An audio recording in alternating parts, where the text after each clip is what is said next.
Ladies and gentlemen of the Starr County Republican Party Executive Committee, good evening. And thank you not only for your attendance, but for allowing me the opportunity to speak. My name is Phil Davison, and I am seeking our party's nomination for the position of Starr County Treasurer on November 10th, November of 2010, excuse me. In terms of my background, I am from the village of Minerva, where I am serving my 13th year of elected service as a Minerva Council member.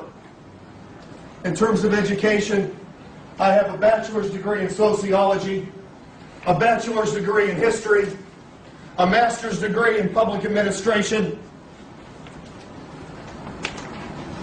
and a master's degree in communication. In terms of elections across Starr County, I have represented our party twice on the county ballot in both the primary and the general elections.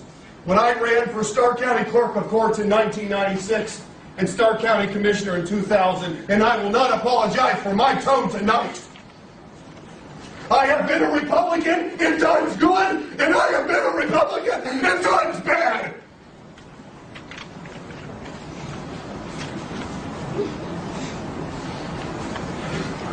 Albert Einstein issued one of my most favorite quotes in the history of the spoken word, and it is as follows: in the middle of opportunity,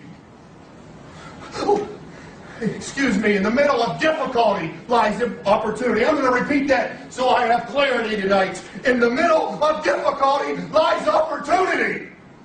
This is the opportunity we've been waiting for. The Starr County Treasurer's Office is a mess.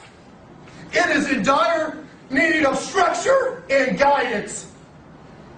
And now is the time to seize this opportunity with an aggressive campaign and an even more aggressive campaigner. If nominated tonight, I promise each and every person in this room I will hit the ground running, come out swinging, and end up winning. Let's send a message tonight to the people of Starr County and to the people of the Starr County Democratic Party. We're tired of business as usual. Drastic times require what?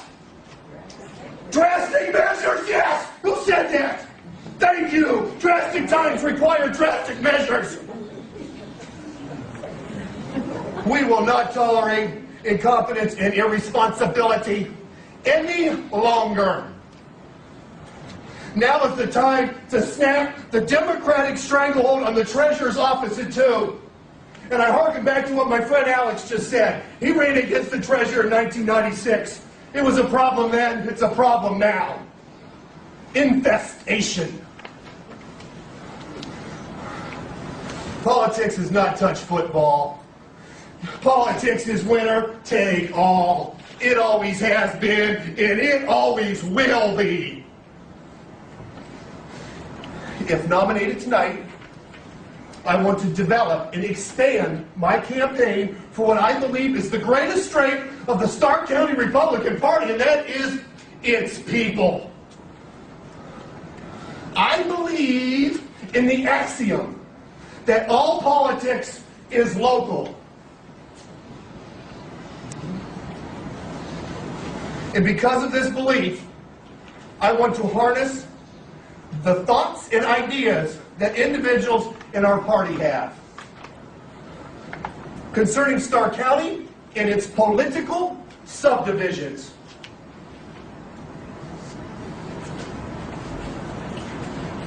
And use that to its fullest extent. Knowledge is power.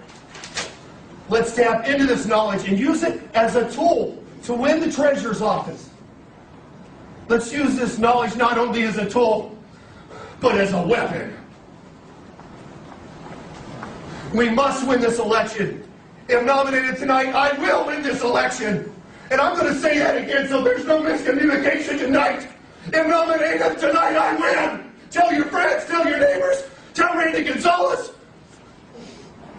I'm coming.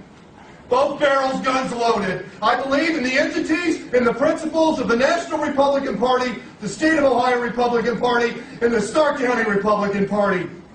And if nominated, I will not hide those beliefs on my march to victory on Election Day.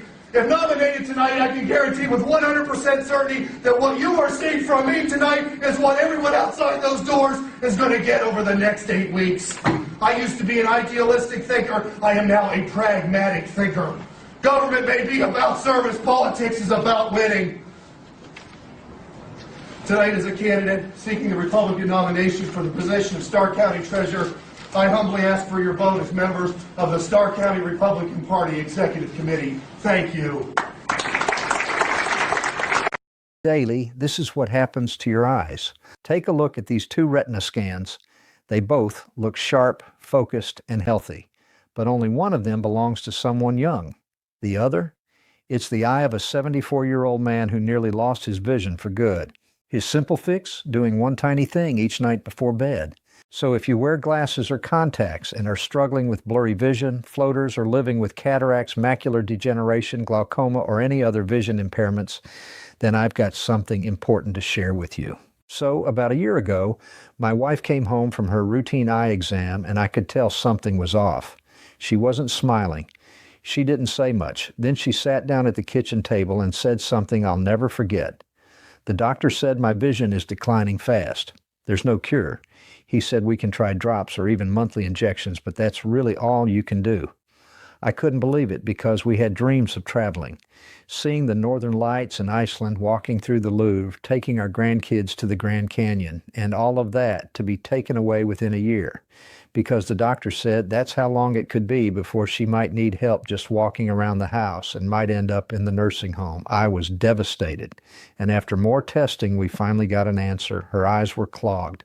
Tiny blood vessels in the back of her eyes were twisted and blocked, literally suffocating her vision. The oxygen and nutrients that kept her sight strong were cut off. No wonder she was bumping into furniture, asking me to read the fine print, seeing hazy shapes instead of sharp faces.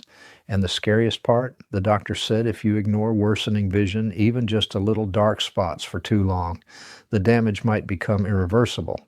Now, I'm sharing this story not to scare you, but to share what we've discovered as the way to fix this without pills or anything unnatural, because what we discovered right after that exam changed everything for us. We came across a documentary about a canceled optometrist whose research was quietly removed from public archives. He had spent decades studying how vision truly declines, and what he found shocked the entire medical community.